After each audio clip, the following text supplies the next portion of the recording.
Brought to you by TechnoSpark 20 series smartphones. काही लोकांशी बोलायचं करू. ताई, कुठनं आलाय तुम्ही? आम्ही वरोऱ्यावरून आलोय. काय वाटतं आज पंतप्रधानांना ऐकायला आलेले आहेत, काय अपेक्षा आहे तुम्हाला? खूप काही अपेक्षा आहे आणि मोदी साहेब नक्की आमच्या अपेक्षा पूर्ण करतील आणि केलेही आहे. त्यांनी स्त्रियांसाठी विविध योजना आणल्या आहे. याही पुढे ते आम्हाला 33% आरक्षण तर देणारच आहे. पण जे विरोधक आहेत ते म्हणतात की अबकी बार भाजप तडीपार, ते तर तडीपार करायला निघाले. शक्यच नाही आहे. अबकी बार 400 पारच राहणार आहे. विरोधक किती विरोध केला तरी या चंद्रपूर लोकसभेमधून सुधीरभाऊ मुनगंटीवार प्रचंड बहुमताने निवडून येतील. कसा उत्साह आहे तुमचा? कुठनं आलाय तुम्ही? आम्ही वरोऱ्यावरून आलो आहे. कसा उत्साह आहे? कधीपासून आलाय तुम्ही? बराच वेळ झाला आम्ही आलो. काय काय इच्छा आहे पंतप्रधानांकडनं? काय ऐकायची इच्छा आहे? तुम्ही कुठनं आलाय? मी वरोऱ्यावरून आलाय. सामान्य माणसाला सन्मानानं जगता यावं म्हणून आज माननीय श्री नरेंद्र मोदीजी पुन्हा 24 मध्ये पंतप्रधान म्हणून पाहिजे. अबकी बार 400 पार. काय काय आज काय ऐकायचं तुम्हाला? कुठले मुद्दे तुम्हाला वाटतात की काय बोलतील पंतप्रधान आज आपला जो देशाचा विकास होत आहे त्याविषयी तर बोलणारच आणि अजून आपल्याला जे काही देशाला डेव्हलप करायचं आहे त्याविषयी ते बोलतीलच. पण विरोधक तर म्हणतात की भाजप तडीपार यावेळेस, अबकी बार भाजप तडीपार. अशक्य आहे. भाजप तडीपार नाही, यावेळेला 400 पार आहे भाजप. पण ते म्हणतात बघा हे संविधान बदलतील जर 400 पार झाले तर.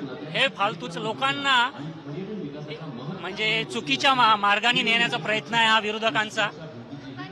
लोकांची दिशाभूल करत आहे ते. काय वाटतं? काय आज काय ऐकायचं तुम्हाला? तरुण दिसताय, काय करता तुम्ही? आज मोदीजींकडून जे चंद्रपुराच्या विकासासाठी व जे 400 पारचा जो नारा देणार आहे तो ऐकासाठी आम्ही आलेले आहोत आणि संपूर्ण चंद्रपूरमध्ये आणि संपूर्ण वरोरा भद्रावती विधानसभा क्षेत्रामध्ये सुद्धा आज सुधीरभाऊ मुनगंटीवार यांचेच नाव चाललेले आहे. पण विरोधक म्हणतात बघा बेरोजगारी वाढली, महागाई वाढली, तुम्ही तरुण आहात, वाटते बेरोजगारी वाढली? नाही, बेरोजगारी वाढली असा काही मुद्दा नाही. आता मी स्वतः बीएससी करत आहो. आता मी बीएससी ग्रॅज्युएट झाल्यानंतर कुठे रोजगार मला मिळणार? कारण आपण स्किल डेव्हलपमेंट या विषयावर शिकायला पाहिजे आणि बीएससी करत आहोत तर सोबत दुसरा काहीतरी पर्याय आपण चालू ठेवला पाहिजे असं माझं म्हणणं आहे. काय ऐकायचंय? काय ऐकायचंय आज? आज ऐकायचं आहे मोदीजींची सभा जे घेणार आहे आणि माननीय देवेंद्र फडणवीसजी यांनी इथे येणार आहे तर का म्हणतात आणि चंद्रपूर जिल्ह्याचा विकास हा कशा पद्धतीने होऊ शकतो त्याबद्दल आम्ही बघायचं आहे. काय वाटतंय? इकडे विरोधक म्हणतात की अबकी बार भाजप तडीपार. सुधीरभाऊ मुनगंटीवार भाजप तडीपार नाही तर भाजप 450 पार आहे यावर्षी. अबकी बार काँग्रेस तडीपार. काँग्रेसचे उमेदवार हे 40च्या वर काँग्रेसची जागा आहे हा संपूर्ण देशात येणार नाही हे माझी गॅरंटी आहे. काय गॅरंटी? काय आज काय वाटतं कुठली गॅरंटी देतील मोदी? आज मोदीची गॅरंटी आहे देशाचा विकास आहे आणि सामान्य लोकांचा जनतेचा विकास आहे. पण ते म्हणतात विकास ठीक आहे पण बाकी गोष्टी आहे, महागाई वाढली, बेरोजगारी वाढली, शेतकऱ्यांच्या आत्महत्या वाढल्यात.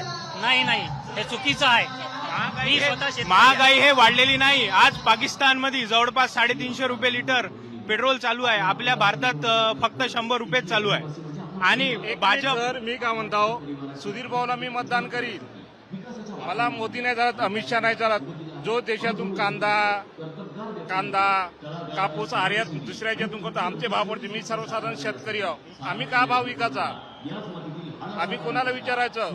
केंद्र सरकार जर आपले भाव जर पाडत असेल, आम्हाला आता 10,000 कापूस पाहिजे, आम्हाला 6,000 कापूस विकतो, आमची घरी ठेवतो. आमची पोझिशन काय आहे? तुम्ही ते सभेला आले, तुमचंच सरकार आहे ना, तुम्ही आता बीजेपीचेच कार्यकर्ते दिसताय. मी भावाला सुधीर भाऊला मतदान करीन, बाकी कोणाला नाही. मी सुधीर भाऊ आहे म्हणून मतदान करतो, नाही तर बीजेपीला नाही करत. पण मग सुधीर भाऊ बीजेपीचेच उमेदवार आहे ना, ते थोडी काँग्रेसचे उमेदवार आहे. पण त्यांना आपलं चांगलं केलं आहे त्याच्यासाठी आपण त्यांना मतदान करतो, बाकीच्यांना.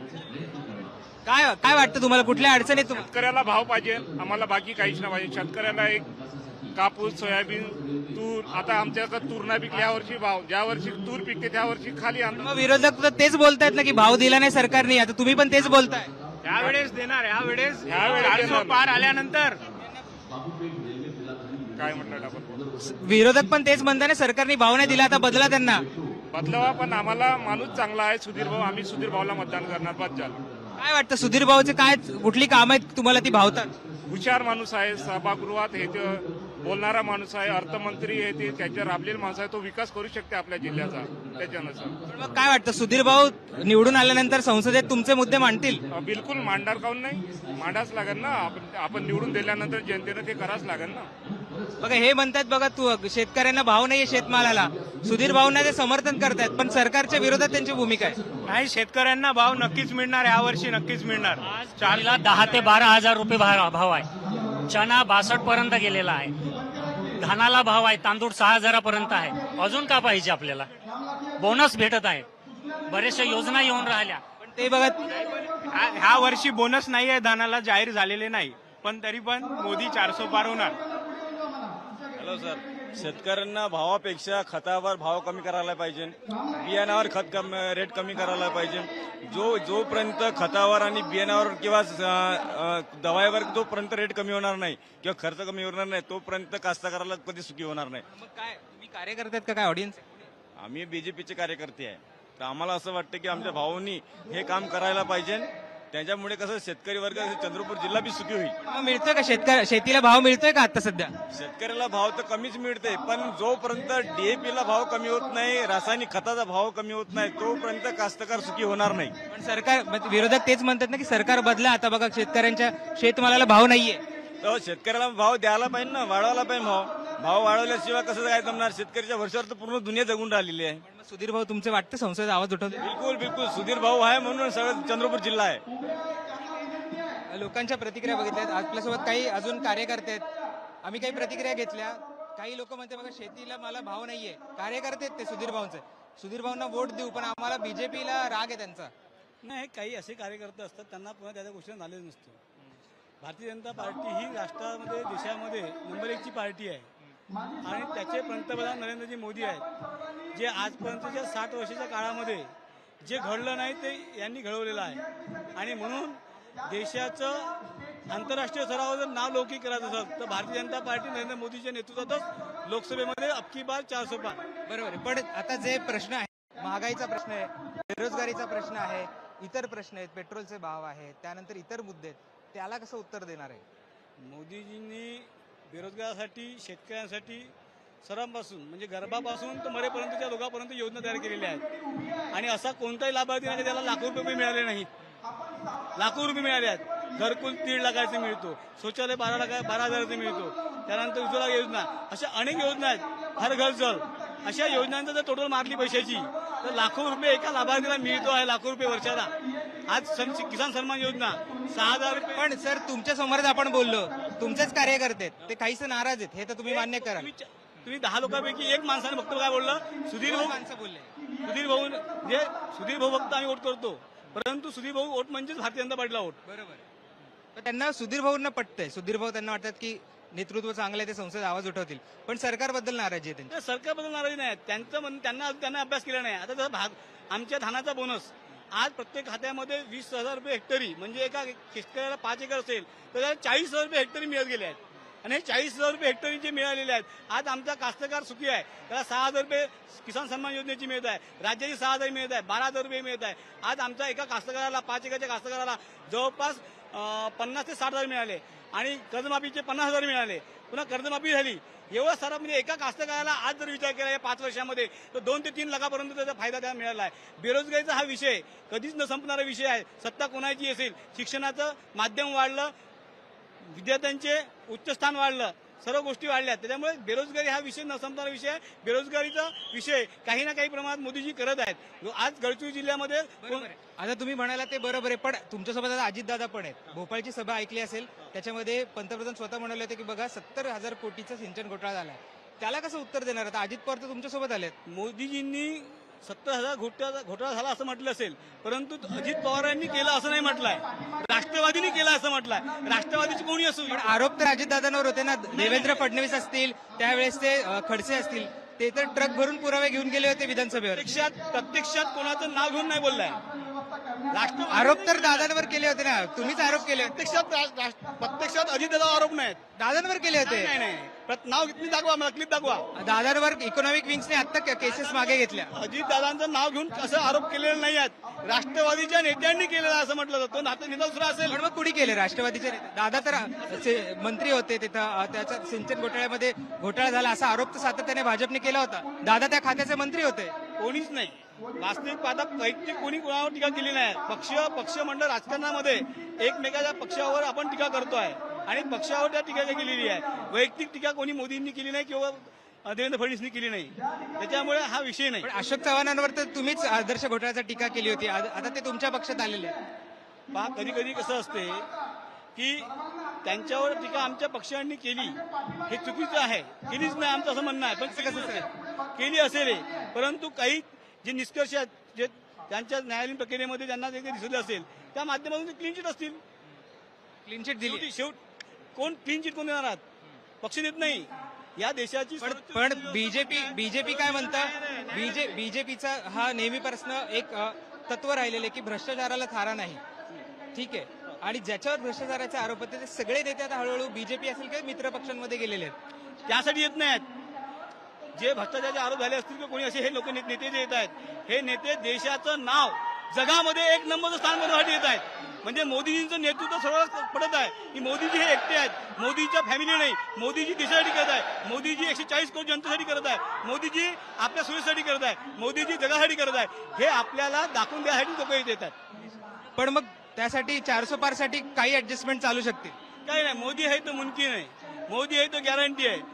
अब की बार 400 पार, बार बार मोदी सरकार. निश्चित खूप खूप धन्यवाद आमच्याशी बोलल्याबद्दल. तर यांची आपण मतं जाणून घेतलीत. अनेक कार्यकर्त्यांची सुद्धा मतं जाणून घेणार आहोत. अजून काही इथे बसलेले कार्यकर्ते नेते आहेत, त्यांच्याशी आपण बोलायचा प्रयत्न करूयात आणि त्यांची मतं काय आहेत नेमकी ही सुद्धा जाणून घ्यायचा प्रयत्न करणार आहोत. आणि आपण जसं बोलतोय की जी सुरुवात आहे मतदानाची ती खऱ्या अर्थाने प्रचाराची ती आता चंद्रपुरातनं होतीये. पंतप्रधान थोड्या वेळात आता इथे येतील आणि त्यानंतर त्यांच्या भाषणाला देखील सुरुवात होईल. आपण अजून काही लोकांशी बोलूयात.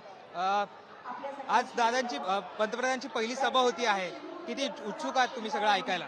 आम्ही खूप उत्सुक आहोत. आम्हाला यावेळेस 400 पार बीजेपीच्या सीटा करायच्याच आहे.